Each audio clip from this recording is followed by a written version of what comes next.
Hey everyone, it's LS, and this is going to be another champion reveal, and this is one that I am really excited about. The champ reveal just came out. I know a lot of people asked me to look at the initial video of Gwen, but I didn't want to do it. I wanted to just see the abilities, and I want to do this in all just one take, so I apologize that there is not going to be any edits, but we're just going to get right into it. Passive, 1,000 cuts.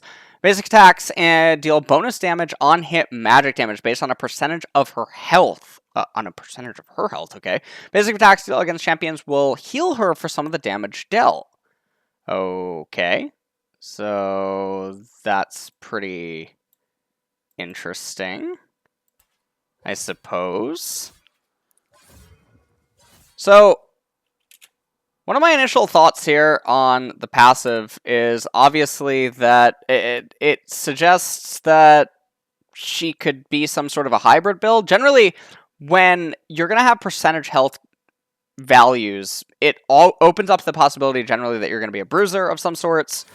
And that's my initial first impression, just seeing her passive. Okay, Q, snip, snip.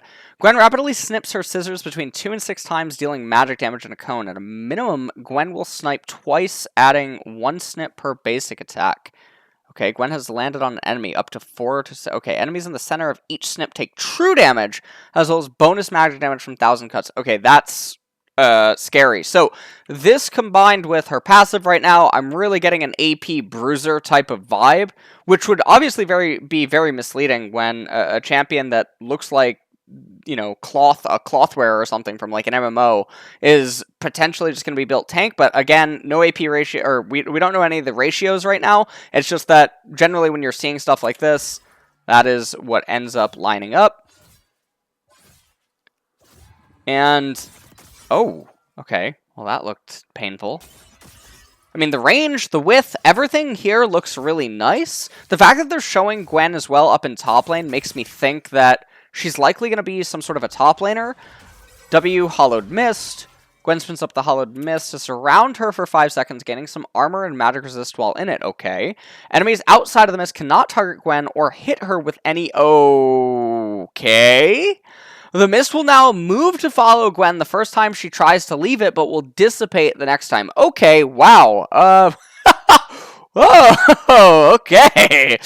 Oh, it's been quite some years since we've had some abilities like this one. So, you know, almost 200. But obviously, I really like this. I'm not really totally sure why the hue is blue when she's coming from the Shadow Isles. I thought that she would be green, but maybe this is meant to express that she's not quite corrupt or something like that, and maybe blue is... I don't really know. But anyways, this is obviously an extremely powerful ability. The fact that it gives her armor and magic resist, I think, is sort of further playing into maybe the off-tank AP bruiser, or just being able to go full AP, but now having some resistances. No matter what, this is definitely very cool. We will just continue to move on and see what is going to end up happening here. Okay. That was interesting. Now let's see what else ends up happening. Oh. Alright, well, I mean, this is a... they just keep doing pretty weird stuff with wind walls and other aura effects like this one. But obviously, I'm a very big fan of abilities like this, as long as there is skill expression with them. But anyways, skip and slash. Gwen dashes a short distance and empowers her attacks with increased range, speed, and on-hit magic damage for 4 seconds.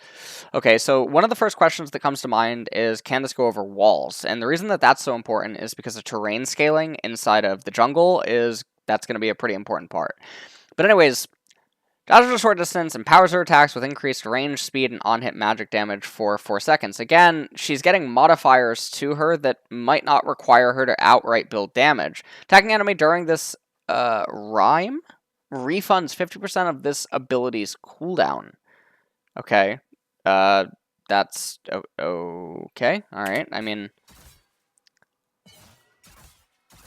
Ooh, that's... Alright, that's a very quick reposition. That is a lot of extra range. That looks way bigger than Aurelia. I can only imagine how obnoxious that is. And now for the R. Gwen can cast Needlework up to 3 times, but needs to hit an enemy within 8 seconds to unlock each subsequent cast. Each cast fires needles in a line that deals magic damage, slows enemies, and applies Gwen's 1,000 cuts bonus magic damage. Okay. The first cast will fire 1 needle, the second cast will fire 3, and the final cast will fire 5 for a total of 9 needles and 9 applications of 1,000 cuts to enemies.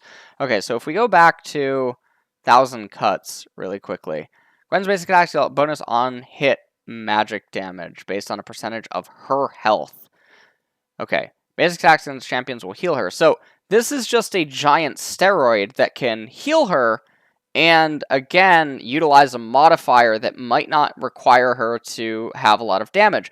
I feel like with how rapid her damage output comes out and everything else that's going on with her, if you probably build her glass cannon, and this is just a hypothesis, that if she actually has anywhere remotely decent ratios on her abilities, then people just can't get close to her. So I imagine that it's not going to be the case. I imagine that she's probably going to have to be some sort of a tank, and she's going to be slippery with evasion, and she's going to basically be some sort of like a siphon. She's going to siphon life off of the opponents, which I think is pretty interesting because I'm trying to think of a AP bruiser that's done this ever since old Mordekaiser. Rest in pieces, by the way. The current Mordekaiser rework is a failure. But anyways, I haven't seen an AP bruiser that it comes to mind unless you count something like Fiddlesticks or you count something like Swain.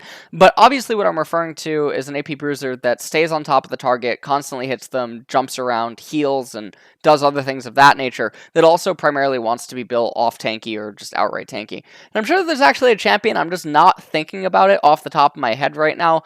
And, I mean, that just is what comes to mind. Oh, that is a lot of range. That is, that's not just the tip, is, maybe not what she said, I'm not totally sure. But, and then we're going to see the splash arts in just a second here. And then we're just going to do a little bit of a recap. So, one of the things that surprises me is that it seems like the dolls in this image do still have the green hue to it, and yet Gwen has a blue hue, so I wonder, you know, if that's something lore related. Don't really know. No matter what, I mean, I think these dolls look really cute in the background. Definitely has a Nightmare Before Christmas type vibe going on to it. These look like a tormented candy bubble bath. I don't really know what's going on here. I'm not totally sure what's going on here. But honestly, this feels like something from Candyland. If anyone ever played that as a kid, if you didn't, you were probably, you know, unlucky, because Candyland was a great game. And that was it. And obviously thanks to Skin Spotlights always getting these videos out and then allowing others to do a transformative reaction to it.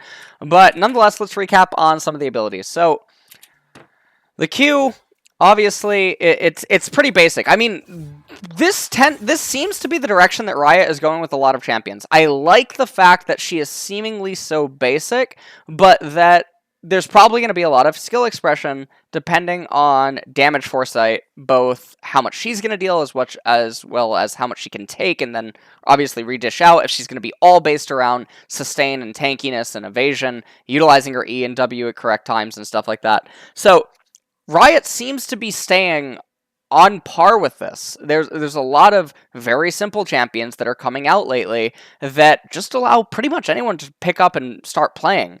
One of the things that does worry me is that there are some Viego-y vibes to this, but I don't think it's the end of the world. And obviously I'm not just referring to the fact that it's just ultimately a blue sword and a blue ditto in some ways for some of the damage being dealt, but I like the fact that she's magic. I like the fact that her passive reads as an HP on hit type thingy. This is something that we haven't had in a while. All of her abilities, again, super simple, super long range. It's looking like she's going to be an AP bruiser or just an AP tank that is going to have a very unique playstyle, very akin to the old Mordekaiser. And if that's the case, then obviously I really like that. But it doesn't look like there is going to be massive amounts of surprise or stuff to learn with her. It's just, I think, going to be all centered around damage foresight, and that's pretty good, and that's totally fine. I think the champion aesthetically looks awesome. I think the colors are fantastic, and honestly, I'm pretty excited to play her. I've not played LoL in quite a bit now. I've just been doing all the co-streams, LEC, LCS, and LCK. Super basic. Really like it. That E looks very obnoxious. Again, if she can go through walls or go over terrain, then this maybe helps her be a jungler or something. And she does seem to have AoE. She seems to have a lot of power in that regard. Her base ratios and base scaling is also going to be a pretty important factor in that jungle statement that I just made, because generally junglers obviously don't get as many levels as other champions in the game. And so if she's only dependent on base scaling, then it can also help her out, especially if she doesn't need a lot of economy. I'm really curious how a champion like this is balanced, though, if her ratios are out of control, because it does seem like she's going to be very face rolly if she gets ahead, mostly due to her simplicity, and it makes me think that something like Set, in terms of balance, could end up becoming problematic, but I'm getting old Mordekaiser vibes, and that's my impression. So hope you guys enjoyed this first impressions. It's been a while since I've done one, and honestly, this champion looks very cool.